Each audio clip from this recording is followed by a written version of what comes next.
Selamat datang di kanal Kisah Selamanya. Kami mengundang Anda untuk menonton video dengan cerita orisinal terbaru kami. Dering alarm berbunyi pada waktu yang biasa, tetapi hari ini adalah hari yang istimewa bagi Dewi. Hari ini, ia akan berangkat untuk perjalanan dinas ke kota lain dengan tugas yang sangat penting. Ia menyukai pekerjaan barunya, yang tidak hanya memberinya inspirasi dan energi, tetapi juga gaji yang sangat baik, sesuatu yang sangat jarang terjadi. Sudah lama ia bermimpi untuk bisa bergabung dengan perusahaan ini. Dan ketika berhasil, Dewi seolah-olah mekar kembali. Sejak semalam, gadis itu sudah mengemasi barang-barangnya, merencanakan perjalanan dinas yang panjang dan penting. Ia harus memastikan tidak ada yang terlupa, mengingat ia akan pergi selama 10 hari, tetapi ia juga tidak ingin membawa barang berlebihan. Dewi bersiap-siap, minum secangkir kopi, memeriksa semua dokumen, ponsel, laptop, dan pengisi daya. Ia masuk ke kamar tidur dan mencium suaminya yang masih terlelap sebagai ucapan selamat tinggal. Kemudian, ia diam-diam berjalan menuju pintu keluar. Taksi sudah menunggunya di depan lobi apartemen. Dewi masuk ke dalam mobil dan memandang sekeliling. Ia selalu merasa tidak ada yang lebih indah dari kota di ambang pagi, begitu sunyi dan tenang. Perjalanan ke stasiun Gambir tidak memakan banyak waktu, dan ia segera mendapati dirinya di tengah hiruk-pikuk pagi di area stasiun, sangat berbeda dengan jalanan sepi yang baru saja ia lewati. Stasiun itu sangat ramai. Banyak orang bergegas, sama seperti dirinya, masing-masing dengan urusannya sendiri, menuju kereta mereka masing-masing, untuk pergi ke berbagai penjuru negeri. Jantung Dewi berdebar kencang. Ia sangat gugup, bukan hanya karena ia mengemban misi penting, tetapi juga karena antisipasi perjalanan panjang itu sendiri. Sejak kecil, gadis itu suka bepergian dengan kereta api. Ia sering bepergian dengan orang tuanya mengunjungi kerabat di kota-kota lain di negara mereka yang besar ini. Dan antisipasi perjalanan serta kenangan masa kecil inilah yang membuat Dewi lebih bersemangat daripada pentingnya tugas dinas itu sendiri. Namun, kegembiraan terbesar dalam perjalanan ini adalah kota tujuannya. Itu adalah kota impiannya, Yogyakarta. Ia jatuh cinta setengah mati pada kota itu. Gadis itu bermimpi suatu saat nanti ia akan pindah dan tinggal di sana. Ia bahkan pernah menceritakannya kepada suaminya. Tetapi suaminya hanya menepisnya dan berkata bahwa itu hanyalah mimpi kosong yang tidak akan pernah terwujud. Dewi masuk ke gerbongnya dan dengan percaya diri menemukan kompartemen yang tepat. Untungnya, belum ada orang di sana. Setelah meletakkan barang bawaannya di rak bawah, gadis itu dengan cepat berganti pakaian yang lebih nyaman dan duduk di dekat jendela. Waktu keberangkatan tersisa sekitar 10 menit lagi, tidak lebih. Ponselnya berdering. Dewi melihat ke layar dan melihat suaminya menelepon. "Halo, kamu sudah di kereta?" tanya Bima dengan penuh perhatian. "Selamat pagi, sayang." "Iya, sudah di gerbong. Menunggu berangkat. Kenapa kamu tidak membangunkanku? Aku kan bisa mengantarmu ke stasiun." "Sudahlah, Mas. Aku baik-baik saja naik taksi." Dewi tersenyum. Ia tahu suaminya sangat suka tidur, dan ia sama sekali tidak ingin merenggut kebahagiaan itu selama hampir 1 jam. "Ah, aku jadi merasa bersalah sekarang," kata Bima dengan nada pura-pura tersinggung. "Tidak pamitan dengan istri sebelum perjalanan dinas yang panjang." "Kamu sudah pamitan dengan sangat baik semalam," kata Dewi dan wajahnya memerah, seolah-olah ada yang bisa mendengar apa yang ia bicarakan. "Baiklah, tapi tetap saja rasanya tidak benar. Hati-hati di sana, ya. Waspada, jangan mudah percaya pada siapapun," nasihat suaminya. "Jangan mengada-ada. Ini kan hanya perjalanan dinas ke kota besar lain. Di sana juga ada peradaban, jadi semuanya akan baik-baik saja." Dewi menenangkan suaminya, tetapi dalam hati ia senang suaminya begitu khawatir. "Telepon aku begitu kamu sampai, ya?" "Tentu, pasti. Aku peluk kamu," pamit Dewi. "Aku juga." Dewi meletakkan ponselnya dan kembali menatap keluar jendela. Kereta akan segera berangkat, meluncur di atas rel, membawanya ratusan kilometer jauhnya dari orang yang ia cintai. Ini adalah pertama kalinya mereka berpisah begitu lama. Bima juga sering melakukan perjalanan dinas, tetapi tidak lebih dari 2 hari. Sementara Dewi, ini adalah pertama kalinya ia pergi dari rumah. Oh, aku lupa membawa foto Mas Bima. Gadis itu tersadar dan mengeluarkan dompetnya untuk memeriksa. Tidak, ternyata ada. Fotonya ada di tempatnya, tetapi tiba-tiba Dewi menyadari bahwa kartu debitnya tidak ada. Ia menelepon suaminya. Mas, aku salah ambil kartu di dompetmu, kata Dewi dengan suara nyaris menangis. Bagaimana bisa? Suaminya terkejut. Aku tidak tahu. Entah bagaimana, bukannya mengambil kartu gajiku, aku malah mengambil kartu kreditmu. Ya sudah, tidak apa-apa. Yang penting kamu tidak pergi tanpa uang, kan? Pakai saja kartu kredit itu. Nanti kalau kamu pulang, kita ganti semua yang kamu habiskan. Siapa sih yang mendesain kartu ini mirip sekali? Dewi merasa kesal. Aku yakin sekali tadi mengambil kartu yang benar. Jangan sedih begitu. Apa masalahnya? Ada kartu, ada uangnya. Itu sudah bagus, Bima menenangkan istrinya. Hari ini seharusnya gajiku masuk, bonus, dan uang dinas juga. Jumlahnya lumayan besar. Sayang sekali harus pakai kartu kredit, padahal ada uang sendiri. Yah, mau bagaimana lagi? Sudahlah. Cepat bersiap, kamu harus berangkat kerja. Dah, jangan khawatir, pamit Bima dan menutup telepon. Suasana hati Dewi menjadi buruk. Bagaimana bisa seceroboh ini? Gadis itu memarahi dirinya sendiri. Seharusnya aku periksa kartu mana yang aku ambil. Dewi menghela napas berat dan kembali menatap keluar jendela. Ia hanya bisa menerima situasi ini sebagai salah satu pelajaran hidup. Ia selalu memandang segala sesuatu seperti itu. Jika sesuatu terjadi, berarti ada tujuannya, berarti memang harus terjadi seperti itu. Dewi memutuskan untuk mengalihkan pikirannya dan fokus pada perjalanan dinasnya, pada apa yang harus ia lakukan untuk membenarkan kepercayaan yang diberikan kepadanya. Ia belum bisa membayangkan dengan jelas apa dan bagaimana ia akan melakukannya, tetapi bahkan dalam fantasi terliarnya pun, ia tidak bisa membayangkan apa yang sebenarnya menantinya di depan. Pelajaran apa yang telah disiapkan takdir untuknya, atau lebih tepatnya, ujian yang harus ia lewati dengan terhormat dalam waktu dekat, dan pilihan sulit apa yang harus ia buat. Beberapa hari pertama perjalanan dinasnya diisi dengan pertemuan dan pekerjaan proyek yang harus diselesaikan Dewi secepat mungkin. Jadwalnya diatur hampir setiap menit, dan itu sangat membantunya mengalihkan pikiran dari kartu yang tertinggal, yang entah kenapa terus mengganggunya, dan mempercepat kepulangannya. Semakin cepat ia menyelesaikan semua urusan di sini, semakin cepat ia bisa kembali ke rumah, kepada suaminya tercinta.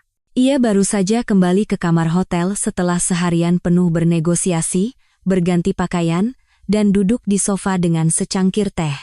Dewi sedang menganalisis hari yang telah berlalu, dan membuat rencana untuk besok. Ponselnya, yang tergeletak di atas meja, tiba-tiba menyala, menginterupsi perenungannya. Dewi mengambilnya, dan melihat pesan dari bank. Pembayaran sebesar 50.000. Berhasil dilakukan. Pesanan Anda nomor 2400-483 telah dibayar. Agen perjalanan impian Bahari. Dewi terpaku. Ia tidak mengerti apa yang terjadi, pesanan apa, agen perjalanan apa. Ia tidak memesan apapun, dan ia bersama suaminya tidak merencanakan perjalanan apapun. Ini pasti kesalahan. Aku harus segera menelepon bank dan membatalkan pembayaran, putus Dewi dan bergegas mencari kontak bank di internet.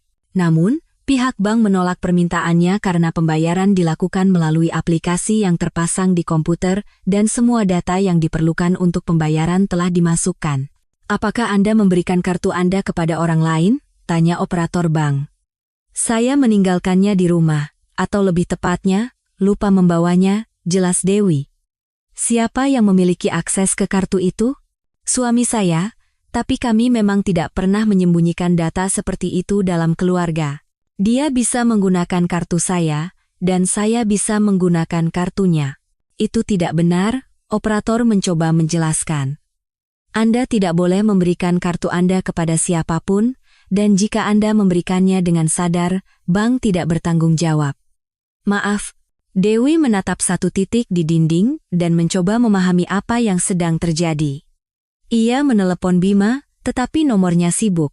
Tiba-tiba rasa dingin menjalari punggungnya, seolah-olah angin es tiba-tiba berembus sementara Dewi hanya mengenakan kaos tipis. Perasaan yang sangat tidak menyenangkan muncul di dadanya, dan gadis itu tidak bisa mengerti apa artinya. Dewi kembali mencari bantuan di internet, kali ini mencari nomor telepon agen perjalanan. Dengan cepat menemukan nomor yang dicari, ia menekan nomor itu dengan jari-jari gemetar. Agen perjalanan impian Bahari, dengan Rika, ada yang bisa saya bantu? Ia mendengar suara wanita yang ramah. Mbak, saya butuh bantuan. Ya, saya mendengarkan Anda, tanya Rika tanpa memberi kesempatan Dewi menyelesaikan kalimatnya. Anda ingin berlibur kemana? Bukan, bantuan saya berbeda. Baru saja saya menerima pesan di ponsel tentang pembayaran pesanan yang tidak saya buat. Bagaimana ini mungkin? Dan apakah pesanan ini bisa dibatalkan? Tolong sebutkan nomor pesanan Anda, pinta gadis itu. Dewi membacakan nomor yang tertera di pesan. Benar sekali, kata manajer itu dengan nada yang anehnya terdengar gembira. Pesanan ini atas nama Bima Suherman dan Rina Pratiwi. Paket tur untuk 2 orang selama 5 hari ke Bali. Hotel Pesona Timur, keberangkatan hari ini. Pada saat itu, ruangan terasa berputar aneh, dan segalanya kabur di depan matanya. Ternyata Bima, suaminya tercinta, memesan perjalanan untuk 2 orang ke sebuah resor di Bali dengan wanita lain, dan dia bahkan tidak berusaha menyembunyikannya. Yang lebih kurang ajar lagi adalah dia membayarnya dengan kartu kredit milik Dewi. Kekhawatiran berganti menjadi amarah, sakit hati, dan kekecewaan pahit. Berbagai macam emosi berkecamuk di dalam jiwa Dewi saat ini. Waktu seolah berhenti baginya. Ia berusaha keras untuk memahami apa yang harus dilakukan selanjutnya, menelepon suaminya atau menunggu sejenak untuk menenangkan diri. Ia tidak tahu berapa lama waktu telah berlalu sejak pesan itu datang, dan ia mengetahui kabar gembira ini. Kepalanya berdengung, seolah-olah 1000 pikiran panik meledak di dalamnya. Pikiran-pikiran itu menyerang satu persatu. Gadis itu berusaha sekuat tenaga untuk menyusunnya menjadi rangkaian yang logis, menganalisis situasi, dan setidaknya menertibkannya, tetapi sia-sia. Akhirnya, sebuah keputusan dibuat. Dewi memutuskan untuk terbang ke Bali, ke hotel itu, dan mencari tahu semuanya sendiri, menatap mata sang pengkhianat dan memastikan kebenaran dari apa yang terjadi. Dengan susah payah ia berhasil bernegosiasi dengan atasannya untuk menghentikan perjalanan dinasnya selama 1 hari, dengan alasan keadaan darurat keluarga, dan akhirnya berhasil. Dewi membeli tiket untuk penerbangan pagi paling awal. Gadis itu mulai berkemas dengan panik. Ia bahkan tidak membawa koper, hanya sebuah tas kecil berisi dokumen dan uang. Ia tidak berencana tinggal lama di sana. Ia hanya perlu melihat atau tidak melihat suaminya. Pilihan kedua, tentu saja, lebih diharapkan. Ia telah memutuskan dengan tegas, aku ingin tahu kebenarannya, apapun itu. Pagi-pagi sekali, Dewi memanggil taksi dan berangkat ke Bandara Soekarno-Hatta. Pesawat baru saja lepas landas, dan Dewi, sambil memejamkan mata, berusaha sekuat tenaga untuk menenangkan kekacauan emosi yang bergejolak di jiwanya. Ribuan pertanyaan berputar di kepalanya. Gadis itu mencoba mencari jawaban, tetapi belum berhasil. Bagaimana ini bisa terjadi? Apa mungkin dia berselingkuh? Bagaimana bisa dia begitu bodoh, membayar perjalanan dengan kartuku? Apa yang dia harapkan? Bahwa aku tidak akan tahu dan tidak akan bertanya? Tapi dia bukan orang bodoh. Aku tidak mengerti. Sama sekali. Mungkin ini kesalahan? Mungkin temannya yang memintanya membelikan paket liburan? Dewi bertanya pada dirinya sendiri dan langsung sadar bahwa ia hanya mencoba mencari argumen apapun untuk membenarkan suaminya. Tetapi ia sama sekali tidak mau percaya pada apa yang terjadi. Otaknya tidak bisa menerima semua ini. Dewi terkejut dengan ketegasan tak terduga yang ia tunjukkan dalam menyelidiki masalah ini. Perjalanan rahasia suaminya ke tepi laut menjadi ujian sejati bagi kekuatannya sendiri, tentang apa sebenarnya arti kepercayaan dan betapa mudahnya itu bisa dihancurkan. Ia selalu mempercayai Bima tanpa syarat, secara membabi buta, dan bahkan tidak bisa membayangkan bahwa pria yang dicintainya mampu tidak hanya mengkhianati, tetapi dengan cara yang begitu licik dan tidak tahu malu. Ketika pramugari menawarkan minuman, Dewi sejenak termenung, tidak tahu harus memilih apa, lalu dengan tegas meminta segelas anggur merah. Ia sangat membutuhkan relaksasi saat ini. Ia mencoba membayangkan pertemuan mereka, reaksi suaminya saat melihatnya, tetapi sekeras apapun Dewi mencoba, tidak ada yang terbayangkan. Kapten mengumumkan akan segera mendarat, dan baru sekarang Dewi sadar bahwa ia belum membeli tiket pulang. Padahal ia harus kembali besok. Jangan sampai ia kehilangan pekerjaan dalam situasi seperti ini. Dewi membeli tiket pulang untuk penerbangan pagi dan keluar dari Bandara Ngurah Rai. Ia dengan percaya diri mendekati taksi dan dengan bahasa Inggris yang baik meminta untuk diantar ke hotelnya. Semakin dekat mereka ke hotel, semakin berkurang ketegasan gadis itu. Ia mulai meragukan kebenaran keputusannya dan apakah ia seharusnya bertindak seperti ini, tetapi tidak ada jalan untuk kembali. Sopir berhenti di depan hotel dan menyebutkan harga perjalanan. Dewi membayar dan dengan ragu keluar dari taksi. Melihat hotel mewah itu, Dewi menyadari bahwa hari ini ia akan menghadapi ujian yang sulit dan harus menatap takdirnya secara langsung. Akan menjadi seperti apa dirinya setelah hari ini, apa yang akan terjadi selanjutnya, dan pelajaran apa yang akan ia petik. Gadis itu berdiri sejenak di depan hotel, mengumpulkan kekuatan, dan dengan tegas melangkah masuk. Mendekati meja resepsionis, ia mengeluarkan paspornya dan dalam bahasa Inggris meminta kamar untuk 1 malam. Anda bisa berbicara bahasa Indonesia, kata resepsionis itu sambil tersenyum setelah melihat paspornya. Bagus. Saya bisa menyewa kamar untuk 1 malam? Tentu saja. Kami punya beberapa kamar kosong. Setelah menyelesaikan dokumen, resepsionis memberikan kunci kepada Dewi dan menjelaskan detail menginap di hotel. Dewi memasukkan kunci ke dalam tasnya dan berjalan menuju pintu keluar. Ia tidak perlu naik ke kamar sekarang. Ia tidak membawa barang bawaan. Melihat jam, Dewi menduga bahwa suaminya dan pasangannya kemungkinan besar sedang bersantai di pantai atau di tepi kolam renang. Gadis itu mempercayai intuisinya, dengan percaya diri berjalan ke arah pantai. Dewi berdiri di tepi pantai berpasir dan memandang ke arah kanannya. Pada saat itu, mimpi dan harapannya hancur total. Pandangannya terpaku pada siluet suaminya dan pasangannya, yang sedang duduk di tepi laut dan berbincang dengan emosional. Bima memeluk gadis itu, kadang di pinggang, kadang di bahu, dan menatapnya dengan kelembutan yang belum pernah ia tunjukkan pada Dewi. Jantungnya terasa sesak, dan tenggorokannya tercekat. Ia siap menangis, tetapi suara hatinya menenangkan dan berbisik, "Tahan, kamu kuat, kamu bisa melewatinya. Ini hanyalah waktu perubahan dalam hidupmu." Tiba-tiba suara seseorang membuyarkan lamunannya. "Mbak, Anda baik-baik saja?" Tanya seorang pria yang muncul entah dari mana. Suaranya lembut dan menyenangkan, bahkan menenangkan. Dewi berbalik dan melihat seorang pria jangkung dan tegap di sampingnya, mengenakan celana pendek terang dan kaos biru muda. Suaranya sama sekali tidak sesuai dengan penampilannya. Dewi menatap pria asing itu dengan saksama.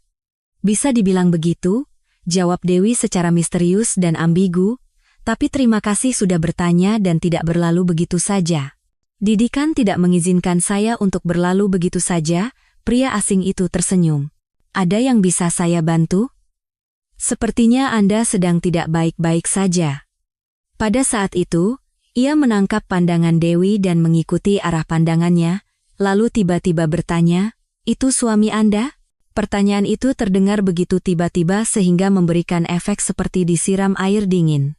"Bukan," jawabnya dengan suara bergetar, berusaha menahan tangis. Tetapi pria asing itu segera merasakan keraguan dalam jawabannya. "Begitu, jadi itu suami Anda. Anda sedang mengikutinya atau kebetulan berada di sini?"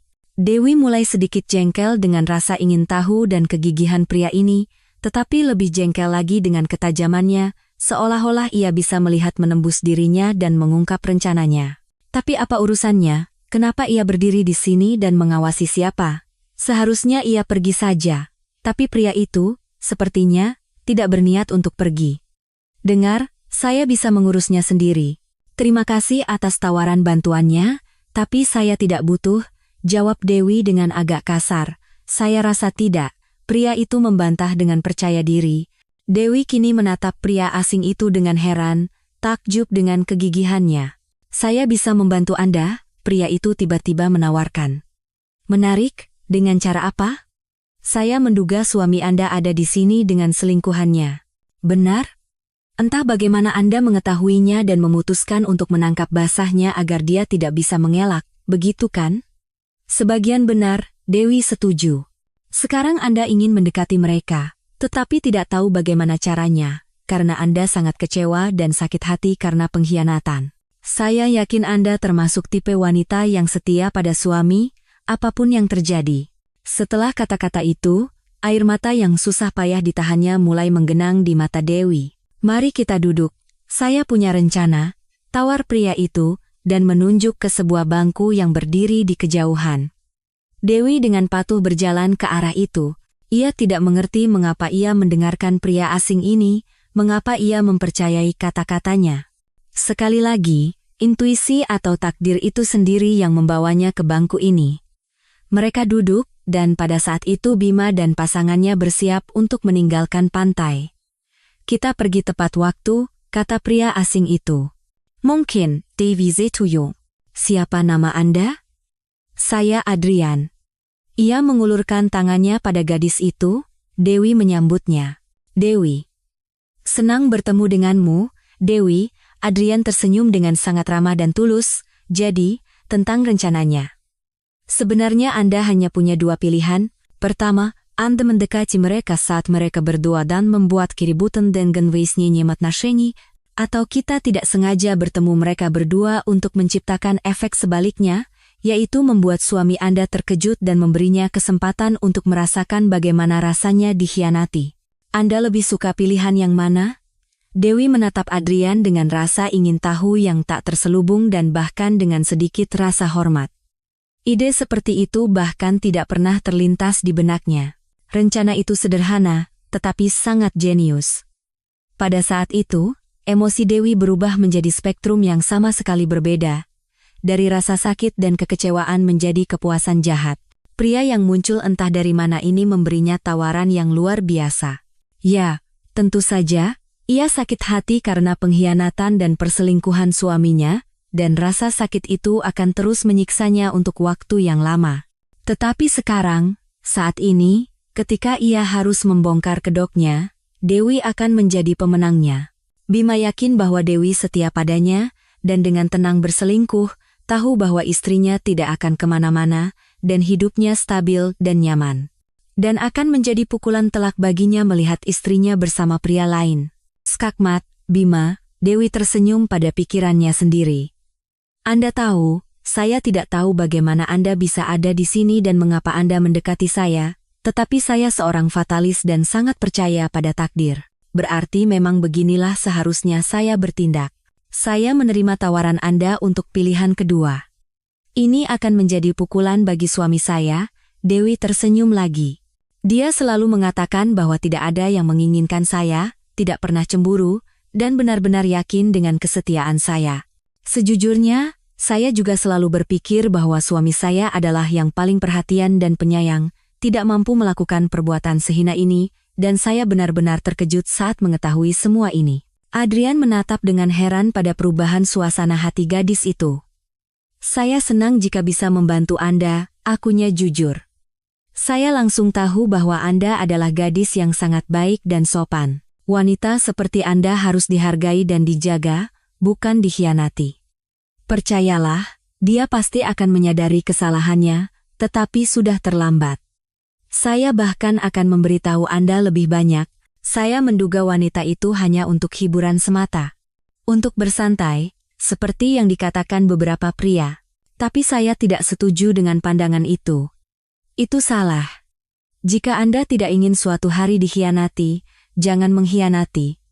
Mereka sepakat tentang bagaimana akan bertindak di malam hari. Mereka duduk sebentar di tepi laut, lalu Adrian mengajak makan siang bersama. Dewi, yang bersemangat dengan balas dendam yang akan datang, dengan senang hati setuju. Tetapi bukan hanya balas dendam yang memberinya kekuatan dan sensasi baru. Perkenalan dengan Adrian jelas bukan suatu kebetulan dan sangat tepat waktu. Pria yang sama sekali asing ini seolah memberinya kekuatan untuk melewati apa yang terjadi, mendukungnya, dan menenangkannya hanya dengan kehadirannya. Adrian bercerita tentang perjalanannya, tempat-tempat yang sudah ia kunjungi, dan kemana ia ingin pergi dalam waktu dekat.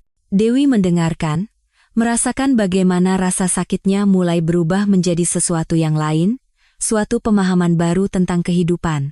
Pada satu titik, Dewi merasa seolah-olah ia telah bertemu dengan seseorang yang bisa memahaminya lebih dari siapapun. Setelah bertemu dengan Adrian, kenyataan tidak terasa begitu menyakitkan.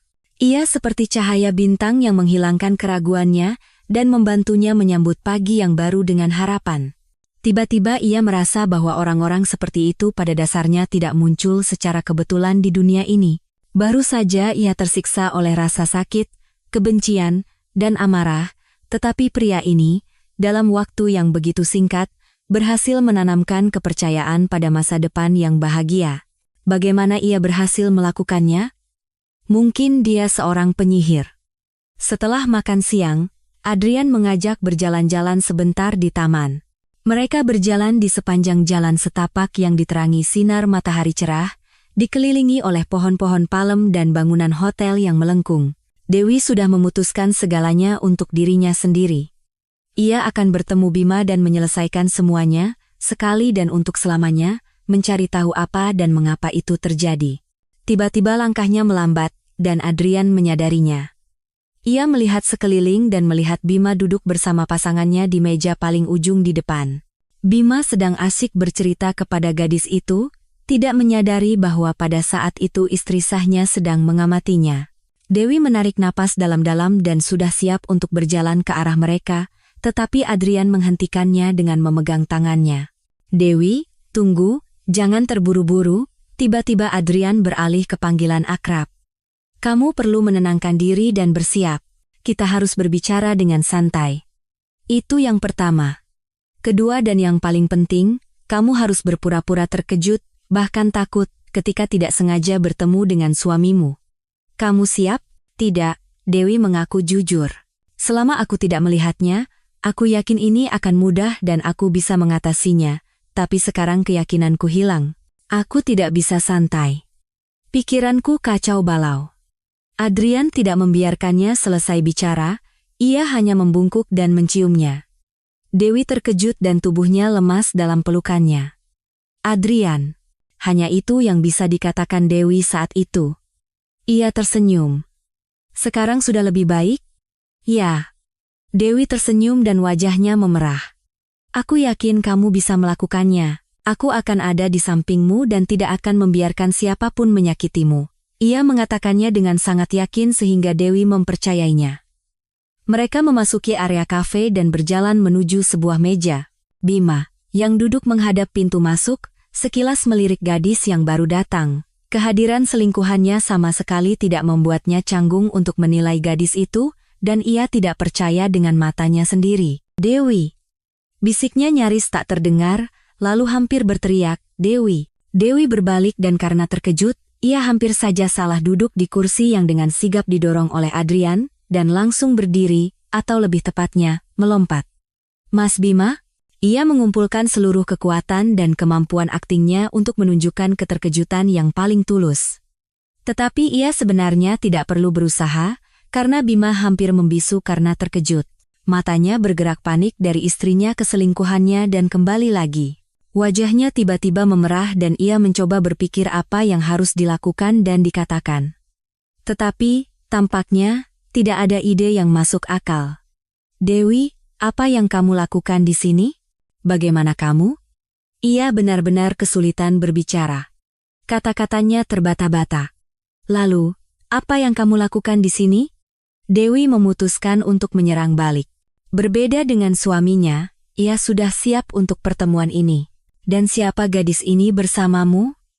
Pasangan Bima, seorang gadis dengan rambut pirang bergelombang, pada awalnya tampak bingung, lalu tersenyum sambil mengamati kejadian itu. Rupanya, ia sudah lama ingin menyingkirkan saingannya, yaitu sang istri, tetapi tidak ada alasan. Dan sekarang ia menantikan kelanjutan hubungan mereka dan berharap bisa menggantikan posisi istri sah. Oh, Dewi, ini tidak seperti yang kamu pikirkan. Bima mulai membela diri, tetapi kemudian menyadari bahwa itu adalah penjelasan paling konyol yang bisa ia katakan dalam situasi seperti itu. Benarkah? Menarik, lalu ini apa? Dewi tersenyum sinis. Yah, ini. Kata-kata yang meyakinkan tidak kunjung ditemukan, dan Bima terdiam, menundukkan kepalanya. Nama saya Rina. Saya wanita yang dicintai suamimu. Penjelasan itu terdengar begitu bodoh sehingga Dewi bahkan tertawa. Manis sekali, katanya.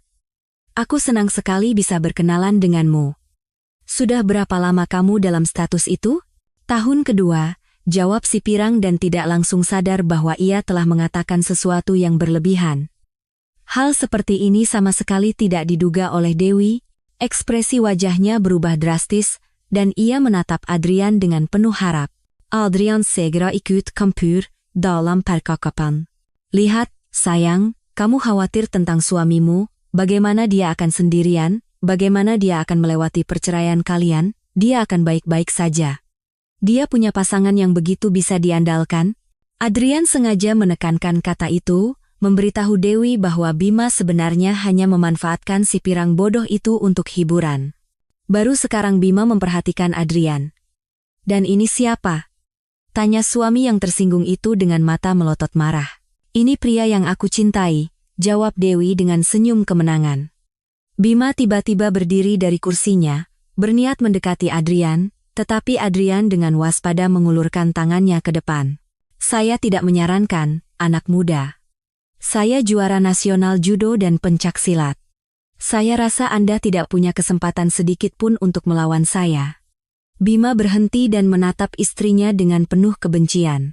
Tetapi ia tidak berani mengambil risiko dan melangkah lebih jauh. Secara postur pun ia jelas kalah dari Adrian, belum lagi persiapan fisiknya. Dan Dewi, anehnya, merasakan kebanggaan yang luar biasa pada prianya, yang bisa membela dirinya sendiri dan dirinya. Bima kembali menatap istrinya. Kamu tidak mau menjelaskan apa-apa? Ia mencoba menyerang Dewi. Apa yang perlu dijelaskan? Sepertinya semuanya sudah jelas, kata Dewi. Dan keheningan dari kata-kata yang tak terucap memenuhi ruang di antara mereka. Keduanya punya banyak hal untuk dikatakan satu sama lain. Tetapi Bima takut menyerang istrinya, bahkan secara verbal, karena takut pada pasangannya. Dan Dewi tidak bisa mengatakan semua yang ada di hatinya saat ini. Jika tidak, rencana mereka dengan Adrian akan gagal, karena akan terlihat bahwa ia terluka, bahwa ia benar-benar peduli, dan efek yang diinginkan tidak akan tercapai. Melihat keterkejutan dan kemarahan tulus suaminya, Dewi tetap diam. Biarlah dia berpikir aku selingkuh. Biarlah itu menjadi sesuatu yang jauh lebih menakutkan baginya daripada sekadar pertengkaran, dan vyasnenium atnosheni. Dia pantas mendapatkannya. Dewi berbalik, tidak mau berlama-lama lagi, dan dengan tatapan matanya memberi isyarat kepada Adrian bahwa mereka lebih baik pergi. Ksatria barunya dengan patuh mengikuti wanitanya, sedikit memegang sikunya. Bima terus berdiri di tengah area itu dengan kebingungan yang sama. Ia jelas tidak mengharapkan pergantian peristiwa seperti ini. Ia yakin bahwa ia punya istri dan petualangan di sampingnya. Tetapi dalam sekejap, zona nyamannya hancur total, dan ia benar-benar tidak tahu harus berbuat apa. Mas Bima, panggil si Pirang. Mungkin kamu mau kembali ke meja? Orang-orang melihat kita.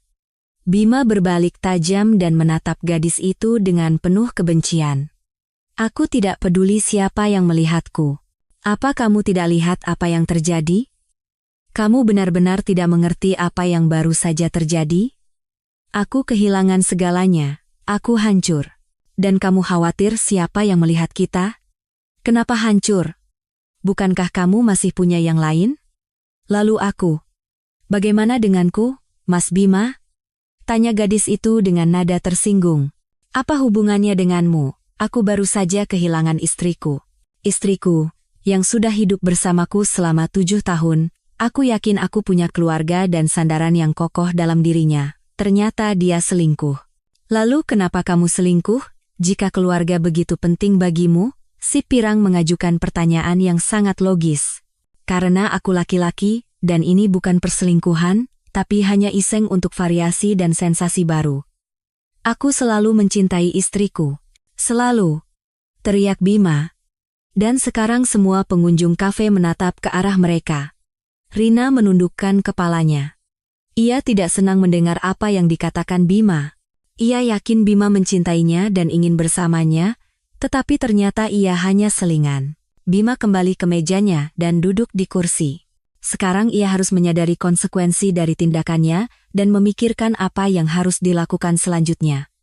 Liburan sudah bisa dilupakan. Liburan itu benar-benar hancur. Sementara itu, Dewi keluar dari kafe dengan perasaan lega dan pemahaman bahwa hidupnya sekarang pasti akan berubah. Di depannya ada jalan baru, orang-orang baru. Sangat mungkin, kebahagiaan baru. Ia berharap kebahagiaan baru itu pasti akan datang, karena ia pantas mendapatkannya. Dewi, maafkan aku harus pergi sebentar. Ada telepon yang sangat penting. Urusan pekerjaan. Kamu tidak keberatan? Tanya Adrian.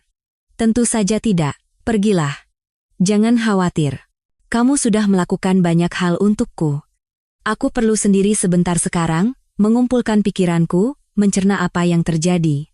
Pergilah, aku akan duduk di taman. Adrian berjalan cepat ke arah hotel, seolah-olah takut saat ia kembali, Dewi sudah menghilang. Tetapi gadis itu tidak berniat lari kemanapun. Ia duduk di bangku dan tenggelam dalam kenangan.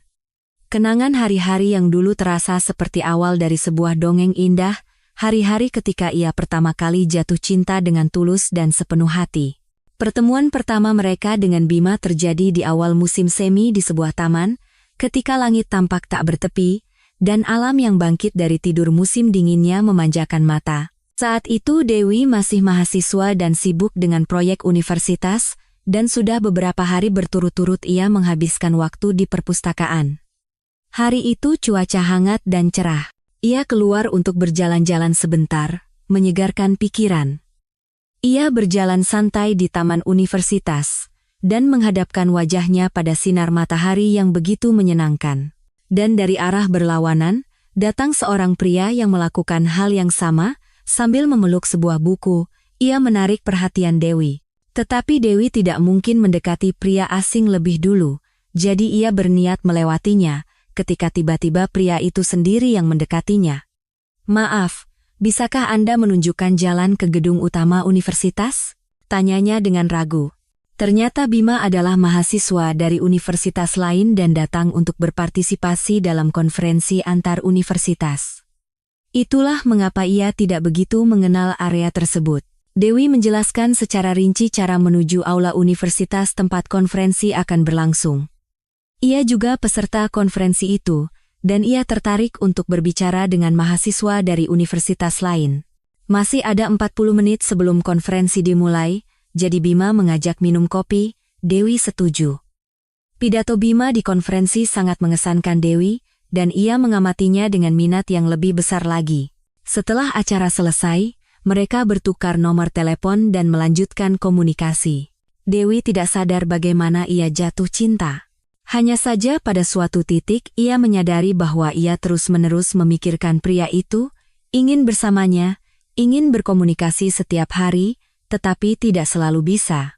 2 tahun kemudian, di salah satu malam musim panas, Bima melamar Dewi di tempat yang sama di mana mereka pertama kali bertemu, di taman yang selama ini menjadi saksi banyak momen bahagia mereka. Mereka sering bertemu di sini. Bima menunggu Dewi setelah kuliah, lalu mereka pergi jalan-jalan atau ke kafe. Saat itu sudah semester akhir, dan Bima sengaja datang ke sini, ke taman ini, untuk selamanya mengabadikan tempat pertemuan pertama mereka. Ia berlutut dengan satu kaki dan mengucapkan kata-kata yang masih disimpan Dewi dalam ingatannya sampai sekarang. Dewi, kamu telah mengubah duniaku. Bersamamu, setiap hari penuh makna dan cahaya. Aku sangat ingin kamu menjadi istriku dan menghabiskan sisa hidupmu bersamaku. Dewi, tentu saja, menerima lamaran itu dan menjawab ya. Mereka menikah pada musim gugur tahun itu. Pernikahan mereka sederhana. Hanya orang-orang terdekat, orang tua, dan teman-teman yang diundang. Kenangan akan hari-hari bahagia di masa lalu membuat hati Dewi terasa sakit, yang jelas mempengaruhi bagaimana ia переживания masa kini. Tiba-tiba, ia menyadari dengan jelas bahwa ia akan selalu menghargai momen-momen yang mereka lalui bersama Bima. Itu adalah bagian dari hidupnya, sebuah tahap tertentu. Ya, akhir hubungan mereka sangat tidak berhasil, tetapi ada periode ketika mereka bahagia berdua, benar-benar bahagia, dan bodoh untuk menyangkalnya. Itu tidak bisa dibatalkan atau dilupakan. Itu tidak akan adil. Dewi kembali tenggelam dalam kenangan. Ia selalu bangga dengan hubungannya dengan Bima. Tetapi, seperti dalam hubungan manapun, ada saat-saat ketika segalanya tampak kurang ideal, pertengkaran dan konflik kecil muncul. Kehidupan mereka yang dari luar tampak mulus dan harmonis, sebenarnya mengandung sesuatu yang tak terucapkan, tanda-tanda perpisahan yang nyaris tak terlihat. Hanya saja Dewi tidak menyadarinya dan bahkan sekarang, saat mengenang masa lalu, ia melewatkan momen-momen yang menunjukkannya. Mungkin karena ia tulus dan sepenuh hati mencintai suaminya, dan lebih memilih untuk tidak memperhatikan hal-hal kecil, dengan pemahaman yang sangat baik bahwa tidak ada orang yang sempurna, dan jika kamu mencintai seseorang, kamu harus menerimanya apa adanya. Dan dalam hal ini, ia tentu saja benar, jika tidak ada satu tetapi, jika saja Bima berpikir sama dan bersikap pantas terhadap istrinya. Tahun-tahun pertama pernikahan mereka dipenuhi dengan kebahagiaan dan kegembiraan dari jalan-jalan bersama, makan malam, dan perjalanan. Namun, seiring waktu, dalam rutinitas sehari-hari, perilaku dan sikap Bima terhadap istrinya mulai berubah. Bukan berarti ia tidak memberinya perhatian atau bersikap kasar, tidak. Hanya saja ia mulai sering pulang terlambat dari kantor, lebih banyak menghabiskan waktu dengan gawainya. Keinginan untuk menghabiskan waktu bersama di luar rumah menghilang. Ketika Dewi bertanya, mencoba mencari tahu apa yang terjadi, ia beralasan dengan banyak pertemuan dan proyek, yang menurutnya membutuhkan perhatian lebih dan memakan banyak waktu. Dewi memahami suaminya dan tidak menekannya, karena ia sendiri juga banyak mencurahkan waktu untuk pekerjaannya. Tetapi ia, seperti wanita manapun, menginginkan perhatian dan kasih sayang dari pria yang dicintainya, dan semua itu semakin berkurang. Mereka terus tinggal di rumah mereka yang indah dengan kamar-kamar yang nyaman, yang ditata dengan penuh cinta. Tetapi semakin sering Dewi mendapati dirinya berpikir bahwa partisipasi suaminya dalam kehidupan bersama mereka semakin berkurang. Ia mulai memperhatikan bahwa tetangga atau pejalan kaki acak di jalan bisa menarik perhatian suaminya lebih lama daripada dirinya sendiri. Tidak, Dewi bukan seorang posesif atau pencemburu. Tidak. Tetapi seperti wanita manapun, ia tidak senang memperhatikan momen-momen seperti itu. Ia tidak mengatakan apa-apa kepada Bima tentang hal itu, berharap suaminya akan sadar seiring waktu bahwa itu tidak benar dan tidak menghormati istrinya. Tetapi waktu berlalu, dan situasinya tidak berubah, malah semakin buruk. Suatu kali di salah satu pesta perusahaan, Dewi merasakan serangan cemburu yang sesungguhnya ketika Bima berbicara dengan salah satu rekan kerjanya. Ia melihat ekspresi wajahnya, senyumnya, dan cara ia menatap wanita itu. Perilakunya provokatif dan jelas ditujukan untuk memikat rekan kerjanya. Ia tahu betul bahwa Bima selalu menarik perhatian wanita. Ia memesona dan mudah bergaul dengan semua orang. Sampai pada titik tertentu, Dewi menganggap itu sebagai kelebihannya. Tetapi sekarang, melihat apa yang terjadi, ia menyadari bahwa semua itu tidak begitu bagus. Suatu kali mereka terlibat dalam percakapan yang tidak menyenangkan tentang topik ini. "Kamu tidak sadar bahwa kamu terlalu banyak memperhatikan setiap wanita yang lewat?" tanya Dewi, ketika mereka makan siang bersama di sebuah restoran kecil yang nyaman. "Dewi, aku hanya melihat orang yang lewat, dan tidak peduli apa jenis kelaminnya. Itu hanya kebiasaan, tidak lebih. Kamu tidak perlu khawatir. Aku hanya mencintaimu," ia tersenyum. Meskipun begitu, Dewi merasakan keterikatan yang dalam pada suaminya, dan karena itu terus percaya pada kekuatan ikatan mereka, pada ketulusan perasaan Bima, dan berusaha sekuat tenaga untuk memperkuat hubungan mereka. Dewi tiba-tiba teringat bagaimana Kartika, satu-satunya sahabat sejatinya, pernah mengatakan kepadanya bahwa ia harus memperhatikan perilaku Bima, bahwa itu tidak benar dan tidak normal. bahwa ia membiarkan dirinya berperilaku seperti itu, apalagi di hadapan istrinya. Tetapi Dewi tidak mau mendengarkan apapun dan tidak mau percaya pada siapapun, bahkan pada orang terdekatnya, yaitu Tika, yang tentu saja telah menjadi sahabatnya selama bertahun-tahun. Tika mencoba dengan lembut memberi isyarat kepada temannya bahwa hubungan apapun, apalagi keluarga, membutuhkan rasa hormat dan partisipasi dari kedua belah pihak. Ia menasihatinya untuk tidak memendam masalah dan berbicara dengan Bima, tetapi setiap kali ia menabrak dinding pertahanan yang langsung dipasang Dewi untuk melindungi suaminya. Pada saat-saat seperti itu, Tika berhenti dan tidak lagi menekan temannya, meskipun ia melihat bahwa temannya membutuhkan bantuan dan nasihat. Dalam diri, Tika juga berbicara seorang profesional di bidangnya. Gadis itu adalah seorang psikolog. Dewi, aku kan bukan musuhmu. Kenapa kamu bereaksi seperti itu padaku? Bicaralah padaku, ceritakan apa yang terjadi di antara kalian. Mungkin aku bisa membantumu. Atau setidaknya kamu bisa curhat. Itu sudah separuh jalan, pinta Tika. Dan suatu hari, Tika akhirnya berhasil menembus pertahanan temannya. Dewi tidak tahan lagi. Tik, aku tidak tahu bagaimana menjelaskannya, tapi hubunganku dengan Mas Bima menjadi tegang. Rasanya dia semakin jarang memperhatikanku. Mungkin dia bahkan mulai menyukai orang lain. Dewi mengaku, untuk pertama kalinya menyuarakan kekhawatirannya. Dia sepertinya ada di dekatku, tapi juga tidak. Tika mendengarkan temannya dengan saksama, tidak menyela, memberinya kesempatan untuk berbicara. Contohnya akhir pekan kemarin, kami berencana untuk berdua saja, pergi ke taman favorit kami, lalu ke bioskop. Dan coba tebak, hari Sabtu pagi dia bangun dan bilang ada urusan mendadak. Kamu mengerti?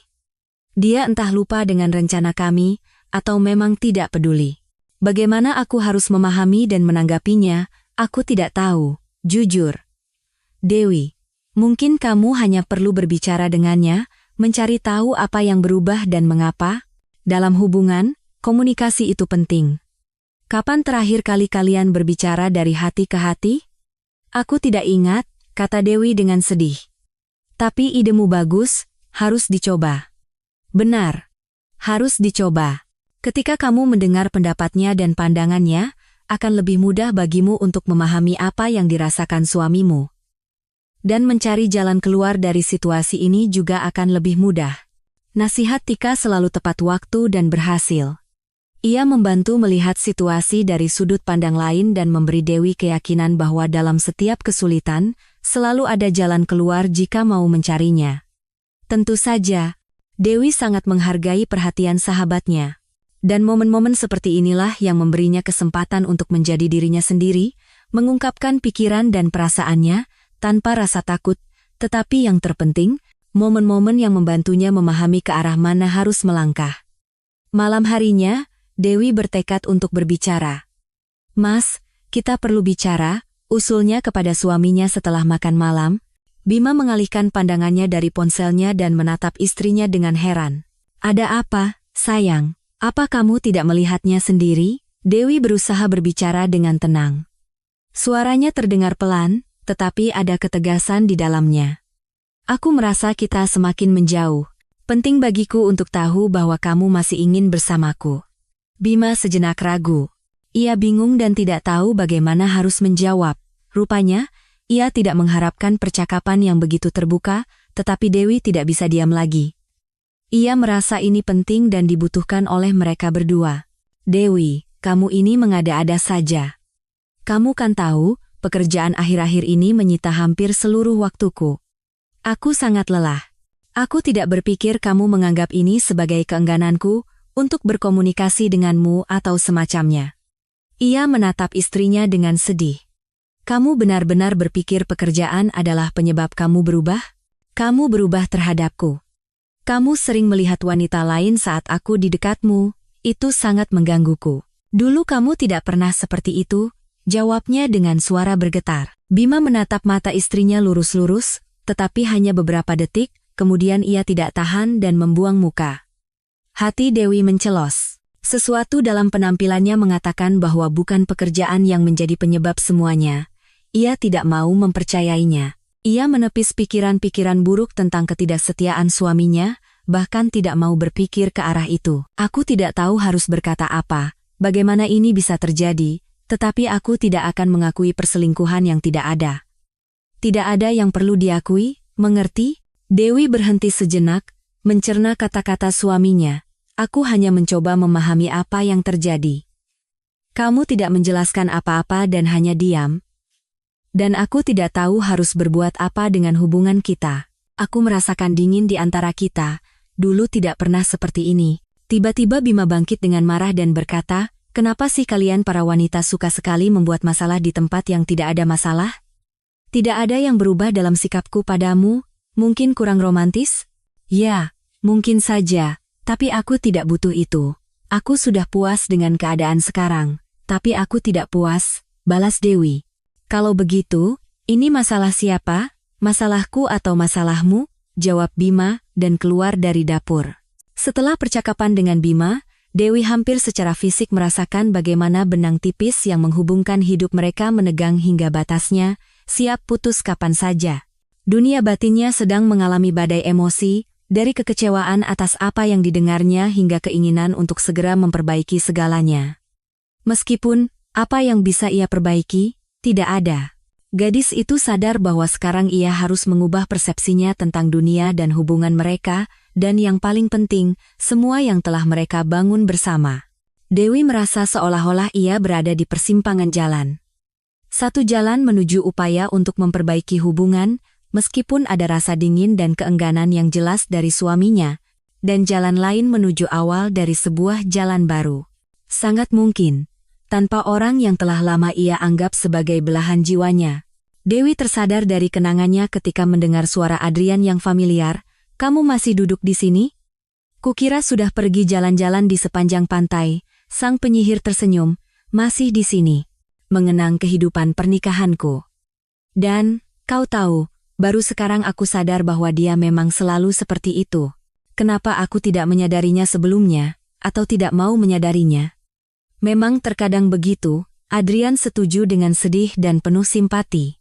Dewi menatap pria itu dengan saksama. "Kamu juga pernah mengalami pengkhianatan," tebak gadis itu. "Itulah sebabnya kamu begitu bersemangat membantuku mengungkap perselingkuhan suamiku." "Ya, aku sangat mengerti apa yang kamu rasakan sekarang dan saat itu. Sudah lama kejadiannya, 4 tahun yang lalu. Dan kamu masih belum memaafkannya. Dia pacarmu atau istrimu?" "Istriku. Kami hidup bersama selama 9 tahun. Aku mencintainya, memujanya, lalu aku mulai memperhatikan beberapa keanehan dalam perilakunya." Adrian terdiam. Terlihat jelas bahwa meskipun sudah lama berlalu sejak pengkhianatan istrinya, ia masih sulit membicarakannya. "Lalu aku pulang lebih awal dari perjalanan dinas.